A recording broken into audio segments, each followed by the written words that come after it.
A continuación, la doctora Isabel Colequia, la profesora doctora Isabel Colequia, que es secretaria técnica del Comité de Ética en la Investigación del Hospital Alemán. Hola, pertenezco al comité, soy la secretaria del Comité de Ética en Investigación del Hospital Alemán. Como ustedes saben, hospital de comunidad privado. En este momento nosotros estamos formados por 7 miembros, por una presidenta que es farmacóloga, y la gran mayoría somos médicos. Hay un representante de la comunidad que, como se dijo previamente, es un contador público, y tenemos una abogada que nos avala en todo lo que resolvemos, y todas las consultas que tenemos sobre el derecho lo consultamos con ella. Sobre todo, bueno, tanto se habló del tema del consentimiento, sobre todo en el tema del consentimiento informado y sobre todo el tema del consentimiento informado en los protocolos pediátricos. En este momento el hospital, yo hace 15 años que estoy en el comité, gracias a las reglamentaciones vigentes que tenemos tanto en gobierno de ciudad como a nivel general, tenemos un respaldo cuando exigimos determinadas cosas, que antes no las teníamos. Todo comenzó a partir del 2010 con la disposición que ya se habló, la 6677, y a partir de ahí tuvimos un respaldo a exigencias que nosotros teníamos y que siempre eran un poco objetadas por parte de, sobre todo, las empresas multinacionales. Ustedes saben que como hospital privado, hoy por hoy tenemos 130 protocolos activos, de los cuales 60 son protocolos con drogas. Estos protocolos son todos de empresas multinacionales, ¿no? Y con las que lidiamos en forma permanente, sobre todo con el tema de los consentimientos, no con el tema de los protocolos y tampoco con el tema de la otra documentación. Entre las otras documentaciones que dijeron, estoy apurándome porque el tiempo es corto, ha sido corto, se ha cortado, y trato de decirles algunas cosas puntuales que nos suceden a nosotros con los protocolos de investigación. Presentan un montón de documentación anexa al protocolo, al manual del investigador y a los consentimientos, porque no es uno solo, siempre se nos presentan varios consentimientos, ¿no? Estoy hablando en adultos, porque en chicos, bueno, ya después lo va a hablar Patricia, en chicos es mucho más complicado porque son muchos los consentimientos que se presentan acorde a las edades. Que nosotros con eso tenemos el respaldo de la abogada. Con respecto a los consentimientos también, porque hay consentimientos para toma de biopsia fuera del protocolo, para guardar muestras para investigaciones futuras, para la esposa del paciente, para el seguimiento del embarazo, parto y control del bebé, para la esposa del participante hombre. Entonces, bueno, son un montón de consentimientos que vienen acompañando a este paquete gigante del protocolo. Dentro de la investigación, dentro de los papeles anexos, hay papeles que son obligatorios, planillas que se exigen como obligatorias, como es unos determinados anexos con la cantidad de personal que va a participar del protocolo, como la declaración de cumplir con todas las reglamentaciones que ya se mencionaron, etcétera, etcétera. O sea que un protocolo de investigación con drogas lleva un montón de documentación que requiere un montón de tiempo también para su análisis. Y en definitiva, como dijo Elena, al único que tenemos que preservar es al sujeto de investigación. Como mostraban ahí en el video anterior, el investigador habitualmente presenta el tratamiento como si fuera una panacea, ¿no? Como si ese tratamiento le fuera a salvar la vida. Y realmente no es así. Entonces, la idea es que creo que los que pertenecemos al comité somos los únicos que podemos defender ese sujeto que en las condiciones en que se encuentra es un sujeto vulnerable. Nosotros en el hospital tenemos un centro de oncología, o sea que la gran mayoría de los protocolos que yo les nombré son todos protocolos oncológicos y la gran mayoría no son en estadios tempranos de la enfermedad, son todos en estadios avanzados. Entonces, se nos hace al paciente, le presentan un nuevo tratamiento Y para el paciente eso es maravilloso y le da una posibilidad más de sobrevida. Y cuando nosotros sabemos en el fondo que no es tan así.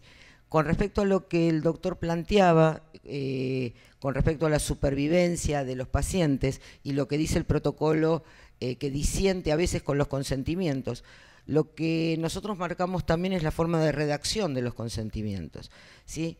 Porque a veces los consentimientos son muy duros. Una cosa es decir, voy a evaluar supervivencia de un paciente, y otra cosa es, voy a evaluar hasta la muerte, ¿no?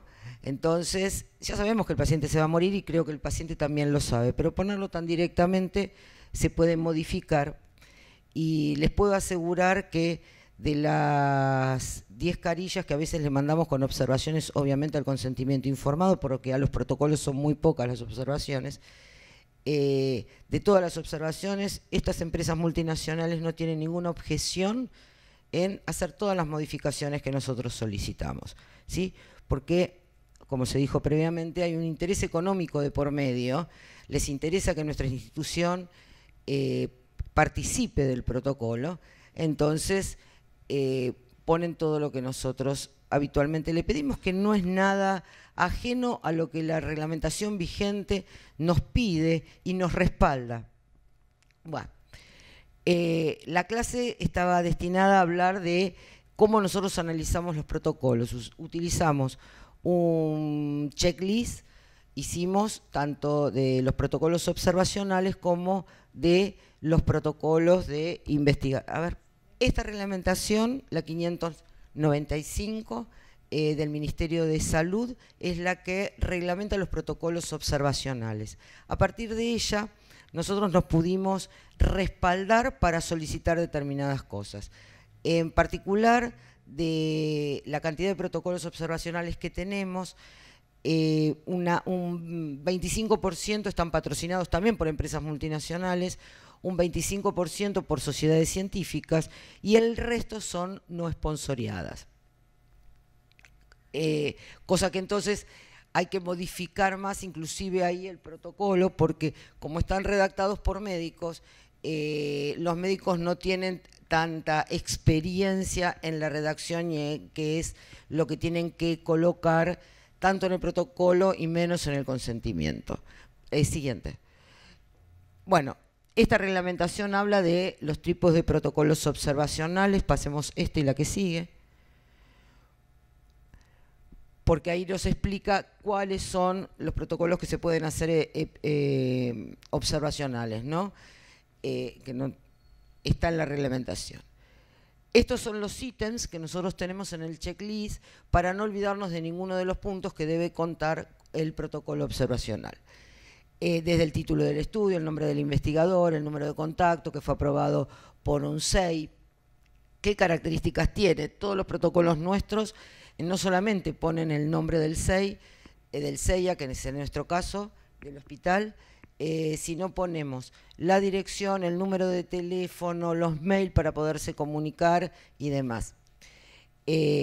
Bueno, tiene que tener todos los antecedentes teóricos y el estado actual de lo que se va a investigar, la hipótesis del trabajo, que es lo que habitualmente falla en estos protocolos, porque hablan del problema, pero no hablan de lo que quieren lograr comprobar.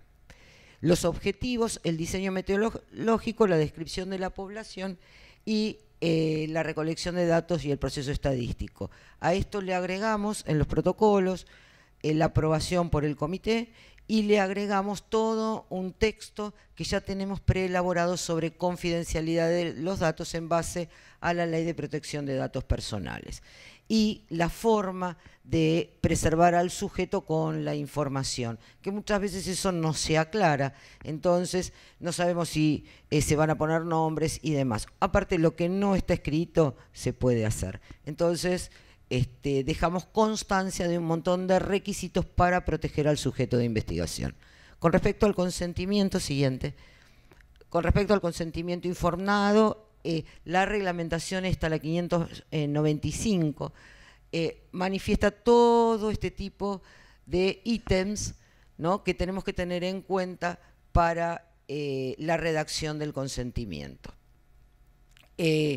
sobre todo esto, ¿no? El derecho a retirar el consentimiento en cualquier momento y demás. Muchos de los observacionales que nosotros tenemos no solamente son de investigación sobre determinada patología y demás, sino también son sobre drogas que ya están aprobadas y son protocolos a largo tiempo, ¿no? Entonces, bueno, seguimos insistiendo con la protección del sujeto y que el consentimiento sea muy claro. Siguiente. Tiene una parte también, esta reglamentación, sobre el uso de muestras, ¿no? Tanto para información genética como el uso de otras muestras. ¿Cuáles pueden ser? Biopsias, pueden ser excedentes de la sangre tomada al paciente, etcétera.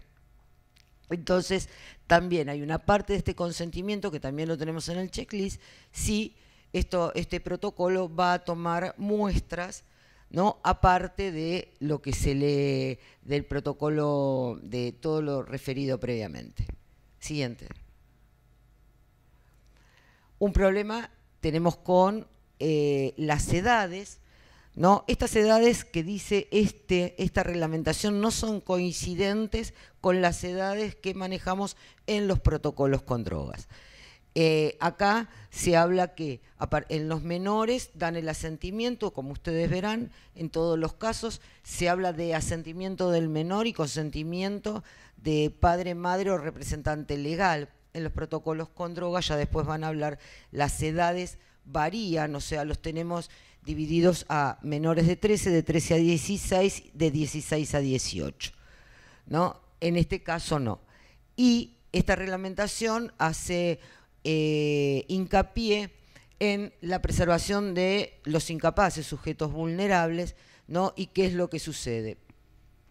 En todos los casos, como ustedes verán y está resaltado, siempre va a prevalecer la opinión, la del incapaz, si en algún momento tiene capacidad como para poder discernir y expresar su voluntad.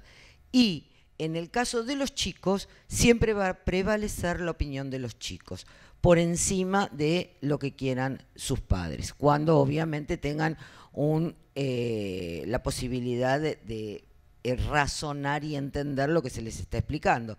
Nosotros tenemos chicos que entran a un protocolo de investigación en pediatría a los 3 años, no se le puede pedir mucha racionalidad para entender lo que se les está explicando, ¿no?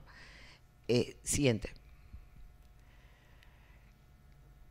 Lo otro que tenemos es un problema que tenemos con los observacionales, es que a los médicos les gusta, y yo soy médica, a los médicos les gusta dar los protocolos y no pedir consentimientos informados. Esta reglamentación nos avala en cuándo es exigible el pedido del consentimiento informado. O sea, que en definitiva, como dice el inciso B de este artículo 9, el consentimiento informado es para todos los protocolos, salvo aquellos que sean retrospectivos, por ejemplo. Nosotros en el hospital, todos los protocolos exigimos el consentimiento. Se presenta siempre la discusión con los investigadores, no, pero esto, pero no pasa nada, que esto, lo otro. No. Entonces agarramos y cuando mandamos las observaciones, ponemos directamente el inciso, ¿no?, del artículo, hacemos referencia a la reglamentación vigente, ponemos el inciso y bueno, a partir de ahí no nos pueden objetar nada y tienen que armar un consentimiento. También se nos presenta que en los protocolos observacionales muchas veces se presentan los consentimientos que son los que tenemos adentro del hospital, tanto para quirúrgicos, etcétera. Que esos habitualmente no sirven porque no reúnen todos los requisitos, como yo les mostraba, que tiene que tener este tipo de protocolos. Por eso digo, y agradezco al Ministerio de Salud y al ANMAT y al Ministerio de Salud de Ciudad y demás, que tengan reglamentaciones vigentes que nos respalden a nosotros con las exigencias que nosotros tenemos, ¿sí? Como dijo Elena en su momento y la doctora, nosotros somos los únicos que podemos defender a estos sujetos. Entonces, bueno, estas reglamentaciones nos han ayudado. Al principio no las teníamos, al principio en el hospital venían protocolos aprobados siempre por comités externos, obviamente, esos comités externos cobraban dinero por la aprobación de los protocolos y venían totalmente aprobados sin ningún tipo de observación. Antes de las reglamentaciones no teníamos ningún aval para nosotros basarnos para objetar lo que estaba aprobado. Obviamente que hay una disposición, a partir de ese momento, una disposición interna del hospital, donde el protocolo para hacerse en el hospital, si no está aprobado por nuestro comité, no se realiza. Siguiente. Estos son todas las reglamentaciones de los protocolos con drogas. Siguiente. Está la 6677, que es en la que nosotros nos basamos, la 1480, la 6677 es del 2010, la 1480 es del 11. Tanto una como la otra tratan los mismos puntos. En particular, la 6677 es mucho más clara en cuanto a todos los ítems de toda la documentación y nos basamos en esa para el análisis de los protocolos. La disposición, las demás no las voy a nombrar y el código tampoco. La 71248 del 18 complementa esa disposición. El ANMAT exige una serie de párrafos donde protegen al sujeto en la parte de lesiones, efectos adversos producidos por la droga y en la parte de confidencialidad. Entonces, bueno, ese es otro tema que también hemos tenido problemas porque los protocolos, ya en este caso con drogas, este tipo de protocolos, los laboratorios ponen efectos adversos o lesiones producidas por el medicamento del estudio, modificando lo que el ANMAT exige, que tiene que ser un párrafo textual. Obviamente corregimos todo, porque si el paciente está dentro de un protocolo de investigación, cualquiera de los medicamentos o la sumatoria de un medicamento oncológico, por ejemplo, que está en investigación, más el medicamento oncológico que se le da adjunto a ese, cualquiera le puede producir un efecto adverso. Entonces no es solamente la droga en investigación, es cualquiera de las medicaciones que se les está dando al paciente. Bueno, ese tipo de trampitas muchas veces, trampitas entre comillas, ¿no? Muchas veces es entender o comprender, empezar a leer entre líneas, ¿no? Y a descubrir estas pequeñas cosas que nos ponen los laboratorios y que cuando uno le hace la observación automáticamente las cambian sin chistar. Sigamos. También tenemos un checklist. No hago el checklist del protocolo porque los protocolos tienen 200 y pico de páginas. ¿Sí? Habitualmente son más de 200 páginas. El manual tiene más de 100 páginas, pero sí me limito a lo que es el consentimiento. Lo que tenemos muchas veces problemas es que, esto es por hablar rápido, no porque esté vieja, ¿no? A pesar de mis 65 años, y 42 de médica, por las dudas. Bien, una es el cronograma de visitas. Hemos tenido protocolos que las multinacionales, cuando le pedimos el cronograma de visitas, en vez de hacer algo sencillo y pequeño, ¿qué es lo que hacen? Nos ponen el cronograma de visitas del protocolo, que son 10 páginas, 12 páginas. No es una barbaridad, el paciente no entiende nada, bueno, pedimos que se los saquen. Los procedimientos, tratamientos alternativos, tampoco habitualmente los ponen. Nadie se juega a poner tratamientos alternativos, y menos si el tratamiento alternativo tiene un beneficio contra lo que ellos quieren probar. Otra de las exigencias que sí nosotros hacemos con este tipo de protocolos. Siguiente. Esto que está resaltado, entre comillas, es una de las cosas que yo les decía antes.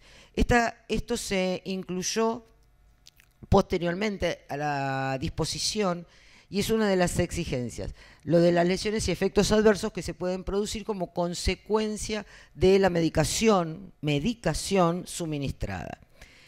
Estos textos, que tienen que ser originales y puestos así en los consentimientos, nosotros los modificamos cuando son en el consentimiento informado, por ejemplo, de la pareja femenina del participante masculino. ¿Sí? ¿Por qué?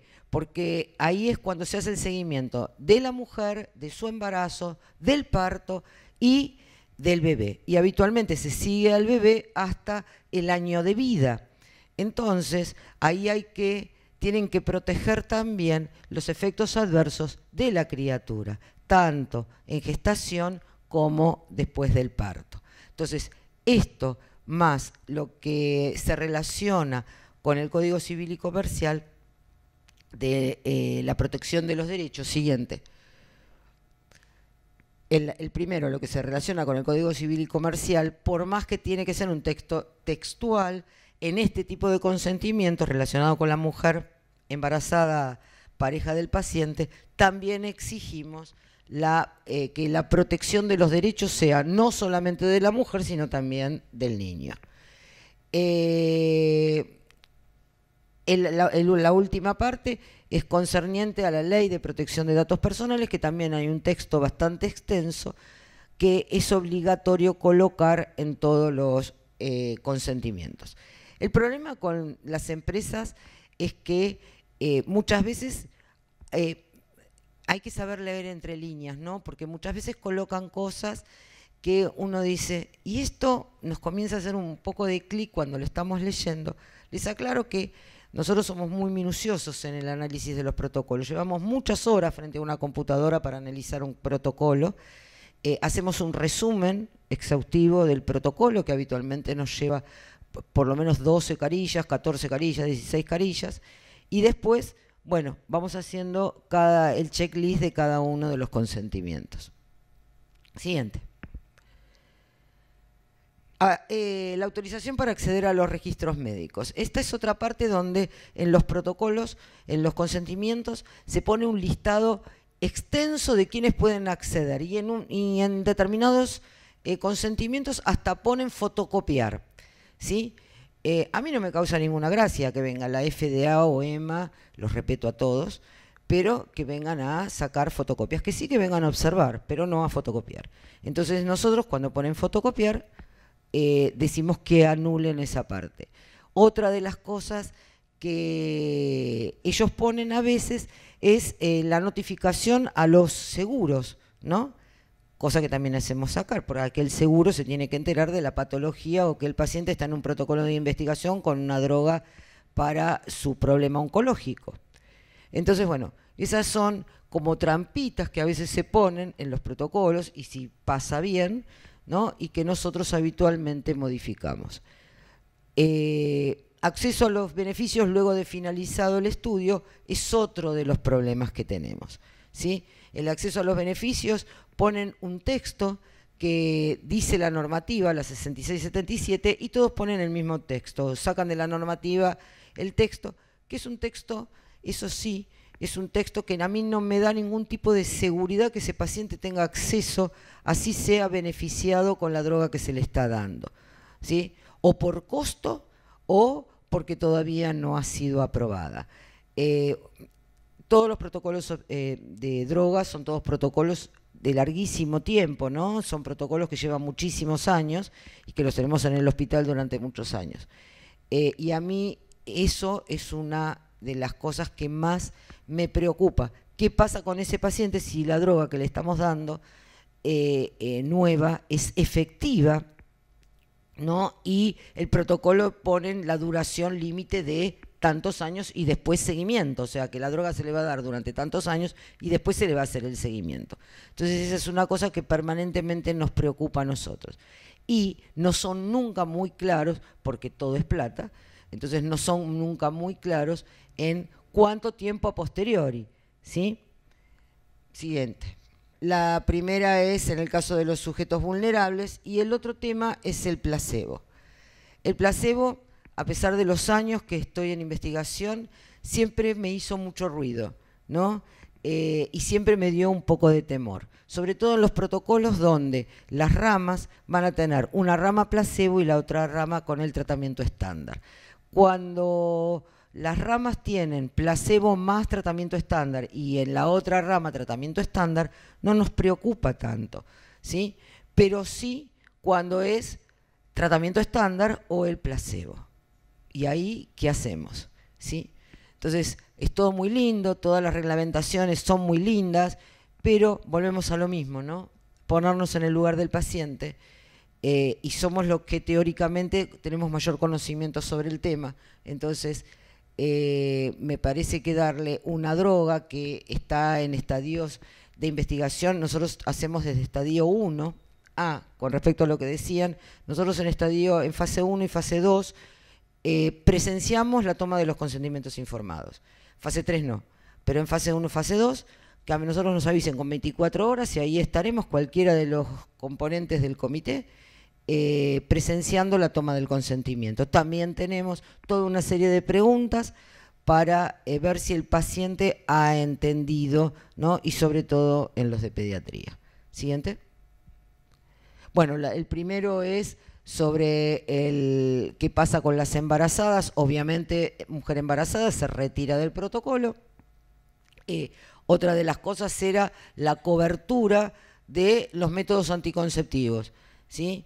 Que muchos no aclaran que los tienen que cubrir y tienen que cubrirlos, como la reglamentación exige también que antes no era el test de embarazo, decía antes del ingreso al protocolo y no se ponía después mes por mes, ¿sí? Entonces, bueno, ahora la reglamentación es muy exacta en eso y se pone que tiene que ser mensual.